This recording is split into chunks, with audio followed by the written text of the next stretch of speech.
If you're tuning in for the first time, Artbusters can be seen on Comcast Channel 27. We're also with AT&T Uverse, Channel 99, or www.vcat.tv. You can tune in as well. Today we have Lee Simons with us, and welcome, Lee. Thank you. It's really nice to be here, and I'm so excited because the young women that we're going to see are wonderful teachers of dance as well as great performers and award winners. I was so tickled to find out I was going to be allowed to co-host with you today on this particular occasion, because the girls have danced with my husband for many, many years, since they were about 6 and 9, the two teachers, and they have some other wonderful dancers that are going to perform as well. So I'm really excited to be here. Well, terrific. We're happy to have you. A little bit about Tahitian dance. The dances themselves are rooted in the Tahitian culture, and the dances symbolize many significant aspects of Tahitian culture: prayer and worship, ceremonial events like births and weddings, deaths, as simple as everyday life like fishing, courtship, harvesting of their fruits and vegetables. In the early 1800s, the British colonists and the missionaries felt that the dance and the dress was very provocative and offensive. The British colonists had abolished a lot of the forms of Tahitian dance, but there was a revival in the early 20th century, and only the hands and feet and face of the dancers were able to be exposed. But in the 50s, the revival gained some more momentum, and it has brought us to some of the beautiful dress and ceremonial outfits that we see today in a lot of the dances. I'm going to turn it over to Angelina. Angelina is going to be interviewing some of our dancers that are with us today. So, Angelina? Your name, age, and what school you attend or attended. So here's the mic.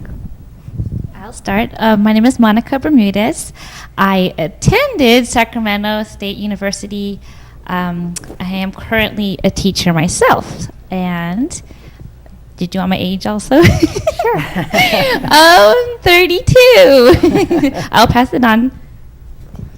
Hi, I'm Stephanie Smale, and currently I am going to St. Patrick St. Vincent's High School, and I am 14 going on 15. And my name is Crystal Mendoza. I'm currently going to Benicia High School, and I'm 17. Thank you. So now for more questions.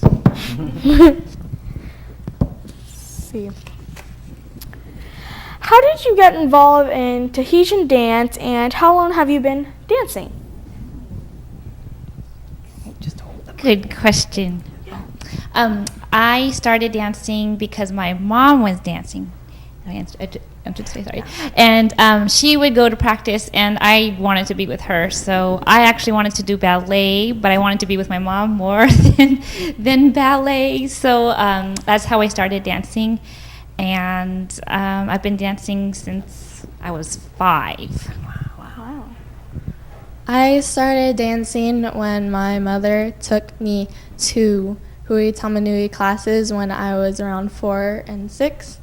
And even though my mom was dancing more, I enjoyed it a lot, so I kept dancing. And I took a break, so I have been dancing around 5 years.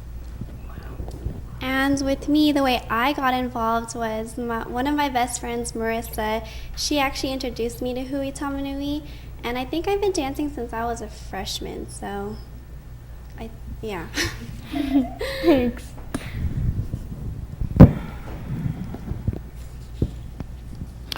Are there dance competitions, and have you done any? Yes, there's several Tahitian dance competitions. Hui Tamanui has done San Jose Tahiti Fete quite a few times, in which we've done very, very well. And also Heva I Reno, there's a Reno Tahiti Fete. It's becoming more and more popular, so we have attended quite a few. And maybe I guess I could just answer for them. Stephanie has entered Merced, Kikiraina. There's actually competitions in Merced, California. I know people are always kind of surprised by the location. And Crystal hasn't had the opportunity to compete yet at all. So our dancers have a range of experience today. Are there many different types of Tahitian or styles of Tahitian dance? Yes, there's very different styles, like you mentioned. There's a whole revival, so there's still a lot of research going on how to know what the original, the most ancient form of Tahitian dance was, because it is pretty much lost. Thanks to the missionaries, some of the dances were documented, but the very, very most ancient form of dance is still kind of a mystery. But there are apanima, which is like a hula, and they call it the kissing of the hands. We have the otea, which is what we'll see in our second act, which is the more skirts they usually wear, and they usually dance to drumming. Ahu prutu, or the ahuroa, is what I'm doing today, which is basically just a long dress. It sounds kind of like hula because it's slow, but the costuming definitely affects the different styles of dancing. You can keep it. So now Lee is going to ask some of her questions. Oh, all right. I'm glad a couple of the questions. What's your favorite styles of dancing? Okay. My favorite style of dance is actually Hawaiian kahiko. So, which is a totally different style of dance, but they're all under the Polynesian family. So my favorite is kahiko, which we won't be doing today. Two of my favorites are dancing the aparima and the hula, and they're about the same thing, but they both have different basics. My only favorite type of dancing is aparima only. Say it again. Aparima. Aparima. Yeah. Beautiful words. Yeah. The second part is, what do you enjoy most about dancing? What has it given you that you find special or changed you? How has dance changed you? Well, with me, when I dance, it gives me the time to express my emotions. Even when I'm angry, I can be expressing it in a calming movement. That's why I really like doing this. Wow. Yeah. Wonderful.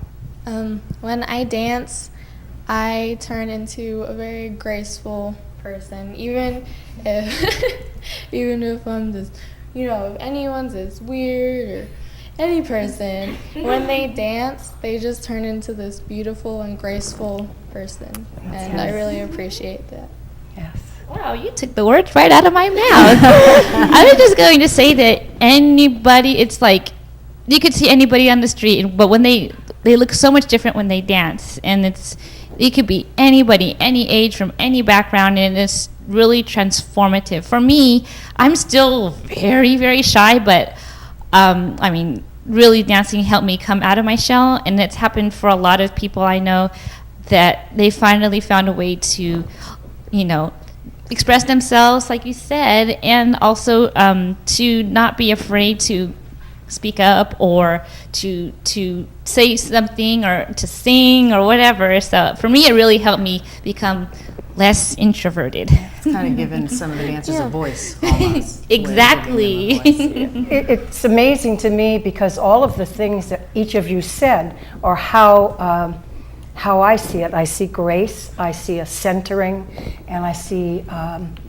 the ability to have good control of yourselves, so your body posture, everything. Oh, yeah, It makes you, discipline. it's the discipline of dance. I think it made me a better student too. Yeah. I had a very strict teacher, so I had to memorize like so many things, and it pushed me to be a better student and just to kind of strive for more for myself, I think. Right. Set higher goals. Doing it for yourself and not because Right. your mom said. Yeah, no, or- yeah, it became more of an internal push, an internal drive, because I saw what working really hard could do if I really put my mind to it. And I learned that, I think, really through dancing, because I was pushed in that direction. I think at school I didn't feel like I had to, really, because my parents, they didn't really, they weren't on me very much, but I felt that if I really tried, then I could do a lot more. It's wonderful. That's wonderful. And the last question I have is, what are the common misconceptions about Polynesian dance? So I think we talked about it. Sometime I asked the girls, when you tell people that you do Tahitian dance or hula, what do they say? And a lot of times, one of the things you guys said was, I hear this all the time.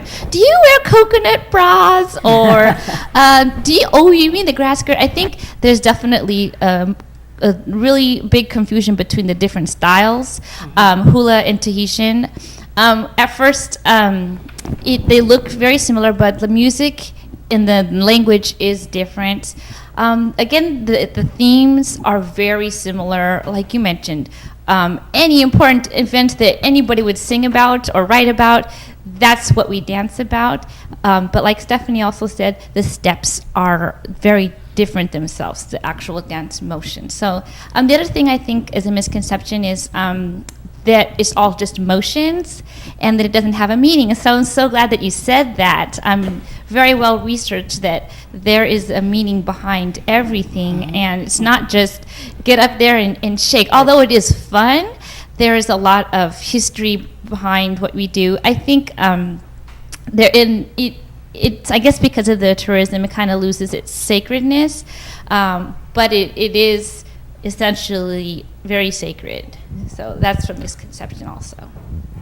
So my husband always says, follow the hands, watch the hands, which always tickles me, but the body movements actually come from the legs, a lot of the body movements. The feet. And then the hands do tell the story. Yes. Help tell the story. But it's in the legs, isn't it? Right. And also, like I think I mentioned, the costuming usually, if you were to present a piece like for competition or for a festival, your whole costuming should reflect somehow the story as well. So if you were to write a song and you were to create pieces, like we've created many pieces ourselves, it's down to the little itty-bitty detail. Like, why did you wear this color? Why did you pick this flower? Why did you pick this shell? So all of it means something. Very symbolic. All the pieces Very, are very, symbolic. very symbolic. Very true. Great. Well, I can't wait to see some of these wonderful dances we're going to have on today. Yes. Are we ready for one of them, actually? Yeah, I'd love to see one. All right, so we'll be starting with Tahitian Nui. It's from the biggest island of the Tahitian archipelago. And Stephanie and Crystal will take it away for us, and I will move out of the way.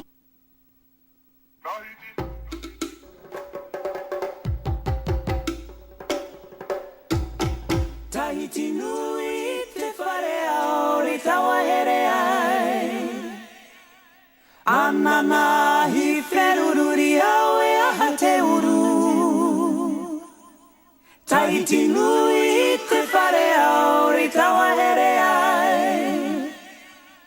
Anana hi wherururi au e aha te uru. Au oh,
Wapeke o te rangi Irunga I toku kainga Horo horo tangmariki Irunga ki te piringa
Kirunga, kite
beautiful performances that we've just seen. And if you want to learn how to do some of these great dances, Monica here, your classes are taught where here in Vallejo? We are taught at the Vallejo Community Center on 225 Amador Street, right across from the Florence Douglass Senior Center. I actually have the catalog with me, so I have the number also for you to call, 648-4600 if you are interested in registering. We also do drop-ins, so you can stop by anytime. Terrific. We want to thank you again and thank all of you for tuning in. So watch for us next time on Artbusters. Have a great day.